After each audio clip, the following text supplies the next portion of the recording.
I know this sounds crazy, but the planes that hit the Twin Towers, they were not even planes. I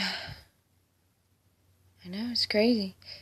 They were holograms. I was working at Arby's a long time ago, and this one guy was telling me about this movie called Loose Change. He gave me a free copy of the movie, and I watched it. In the movie, it talked about the survivors from the buildings. The survivors were saying they heard bombs down below, but the plane supposedly hit above.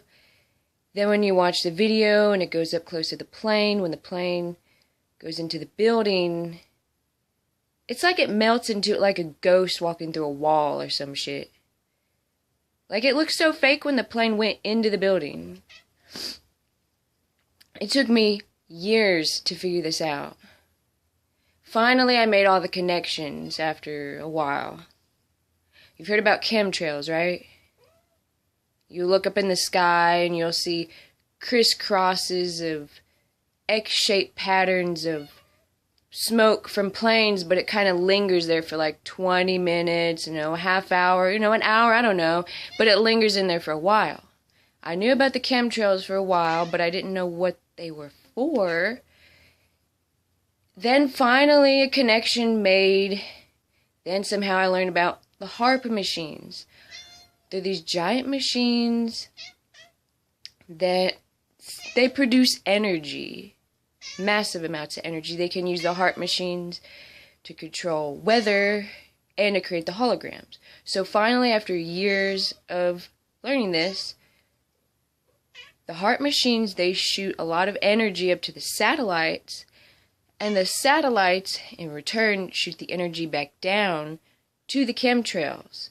The chemtrails have some type of microscopic pieces of metal in them.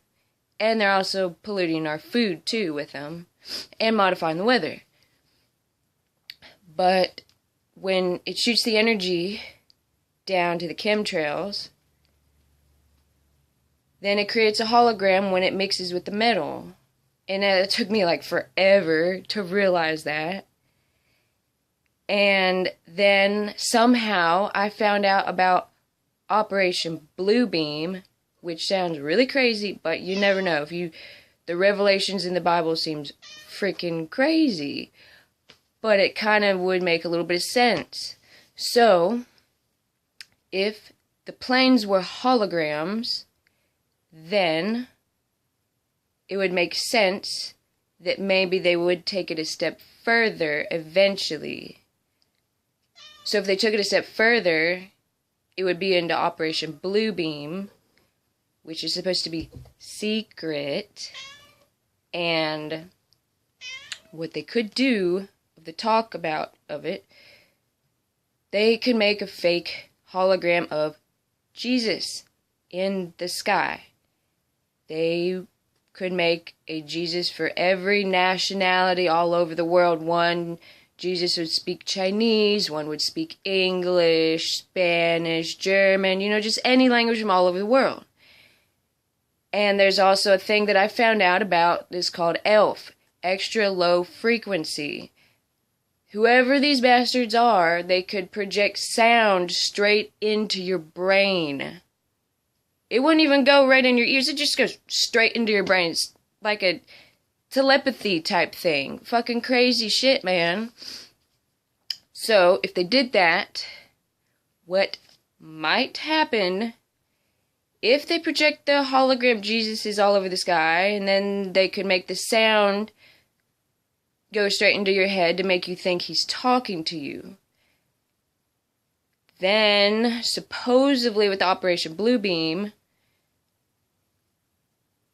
they would have fake alien ships coming, shooting Jesus down, making it look like the aliens are some kind of hero or something crazy shit. I don't know. I don't know if they're going to try to make Jesus say something evil and crazy or good. Who knows?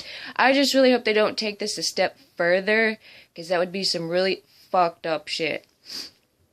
Because I don't know how I found out about Operation Bluebeam, but somehow I found out about Operation Bluebeam.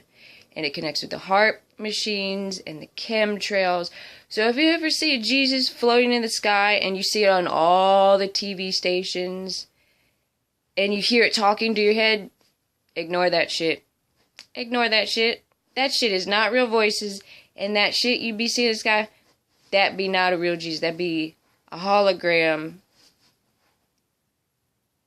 This took me years to figure this out. I just wanted to let y'all know. Peace.